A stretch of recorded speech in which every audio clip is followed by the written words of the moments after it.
이제 디올백은 마무리가 되는 거예요, 저렇게. 디올백이 마무리 단계에 들어가니까 조중동이 사설을 각각 썼어요.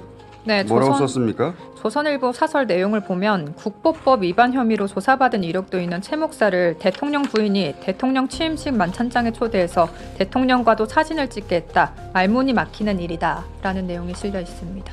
조선은 사설이 그렇고 중앙사설은 뭐예요? 수사도 실체적으로 공정할 뿐만 아니라 외형적으로도 공정해 보여야 한다라는 내용이 실려 있고요. 동아도 사설을 썼어요. 네네, 성역 없는 수사를 하겠다던 이원석 검찰총장의 말이 어떤 평가를 받을 것인지 판가름 날 시간이 됐다. 이제 조중동 스타일이 고스란히 드러나는 건데 이제 마무리하는 거거든요. 이제 보수 진영에서 이거 가지고 끝났다고.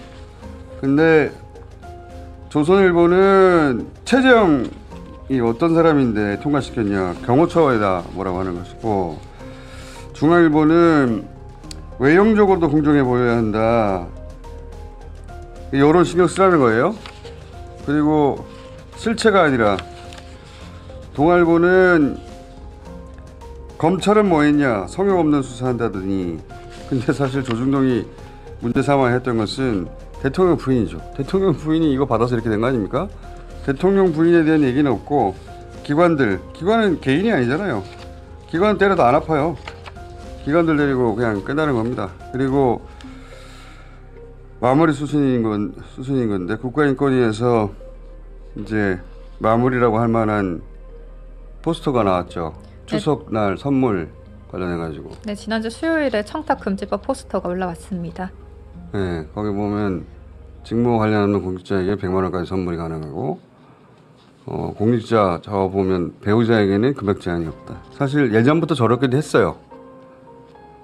그런데 이제 지금 대통령 부인이 300만 원짜리 디올백을 받은 상황에서 저걸 보고 나면 그렇구나, 뇌물은 앞으로 부인한테 줘야 되겠구나 라고 생각할 만한 내용이죠.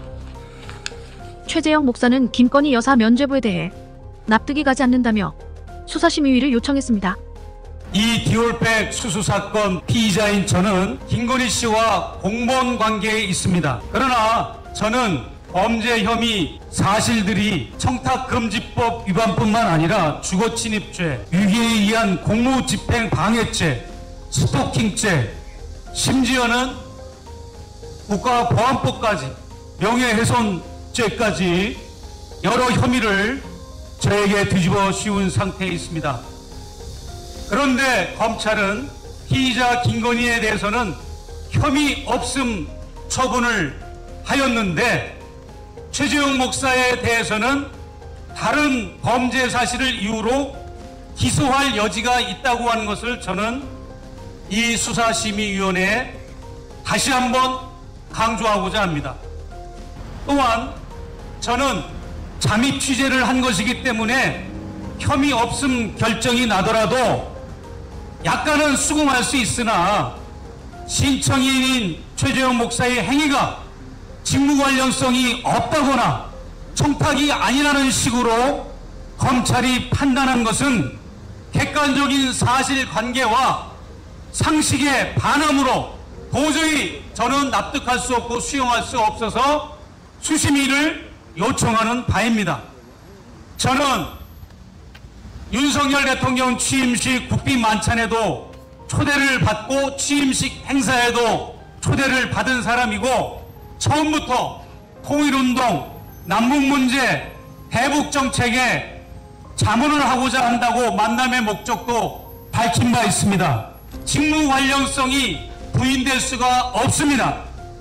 청탁에 대해서 김창준 의원 사후 국립묘지 안장, 그 다음에 미국의 의원 방문단 접견권, 그 다음에 김창준 의원 국정자문위원권, 통일TV 재송출 요청권, 이런 것들이 카톡으로도 근거가 남아있고 녹음 파일로도 확인이 되었고, 지난번 청문회 때 참고인 신분으로 보훈처 직원이 증언으로 확인이 되었음에도 불구하고 이것이 청탁이 아니면 도대체 어떤 것들이 청탁인지